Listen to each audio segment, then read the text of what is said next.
Please don't forget subscribe to the channel and hit the bell to get notified of new daily videos. I'd always loved old books. There's a certain scent to aged paper and forgotten ink that just speaks to my soul. When Maximilian and I moved to the quiet town of Oakhaven, the first place I sought out was the Bound Page, a venerable, independent bookstore on the edge of the historic district. It was more than just books. They sold antique maps and local historical charts, which was perfect for my burgeoning interest in regional genealogy.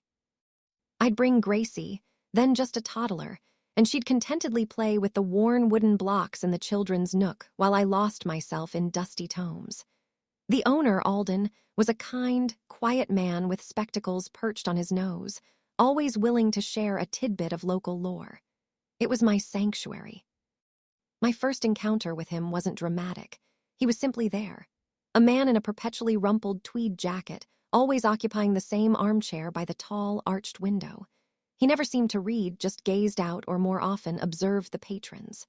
He held a teacup, seemingly always half full, though I never saw him drink from it, nor did it ever seem to empty. I'd overhear Alden refer to him as Herbert, and he'd just nod in response. He was an unremarkable fixture, like an antique clock that no longer chimed, until one Tuesday. I was telling Gracie about my own first visit to the ocean as a child, describing the chill of the waves and the salty air. Gracie giggled, pointing at a picture book.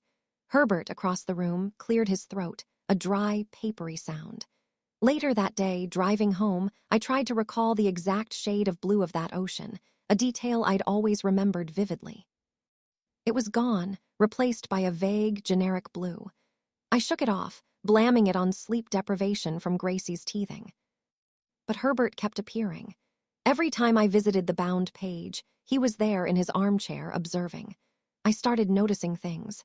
His gaze wasn't just observant, it was attentive. If someone shared a personal anecdote, a childhood memory, a detailed dream, Herbert's head would tilt almost imperceptibly, his eyes would narrow, and a faint, almost imperceptible smile would touch his lips. And then, invariably, within a day or two, I'd hear that person lamenting a sudden brain fog, a forgotten detail, a missing piece of a cherished memory. Alden, when I casually brought it up, just sighed.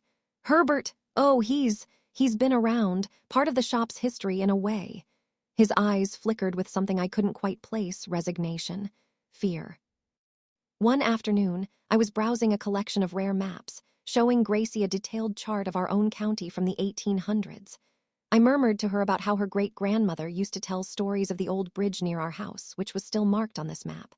It was a private moment, a quiet whisper. A minute later, Herbert was suddenly beside me, having moved silently from his armchair. The old bridge, he rasped, his voice like rustling leaves. Such a sturdy structure. Your great-grandmother knew many tales of it, I'm sure. My blood ran cold. How could he have possibly heard me? And how did he know about my great-grandmother? I clutched Gracie tighter. That night, I tried to recall the specific story my great-grandmother had told about the bridge. It was gone. Not fuzzy, not vague, just gone, like a deleted file. I spent hours online, fueled by a growing dread. I found fragmented local forum posts, old newspaper clippings, and obscure historical society notes. Whispers of the Echo Man or the Chronicler. Stories of people losing their past, their identities, after spending too much time in certain, resonant locations in Oakhaven, always places where stories were told, histories discussed, memories shared.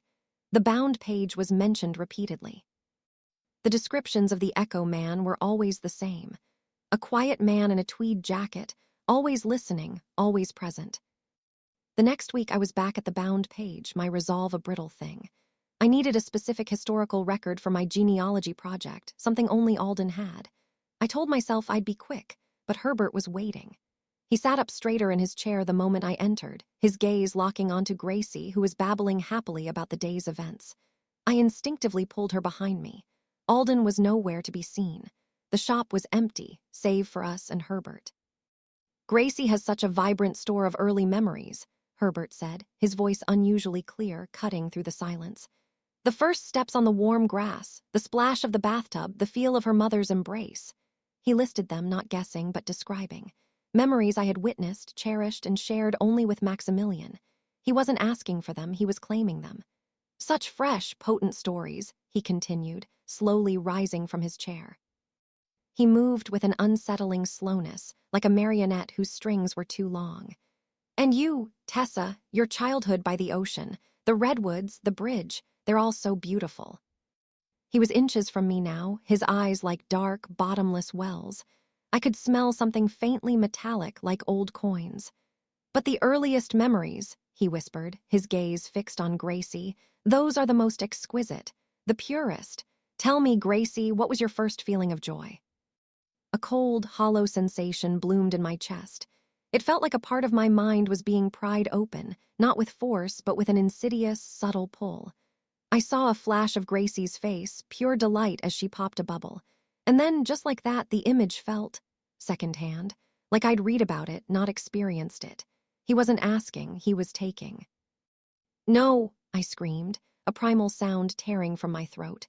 I grabbed a stack of heavy, leather-bound atlases from a nearby shelf and hurled them, one after another, at Herbert. They struck him with satisfying thuds, scattering pages, but he didn't even flinch. His eyes never left Gracie's face. As I threw the last one, the commotion was enough. Alden appeared from the back, looking startled. It broke the spell. I didn't wait. I scooped Gracie into my arms and ran, never looking back.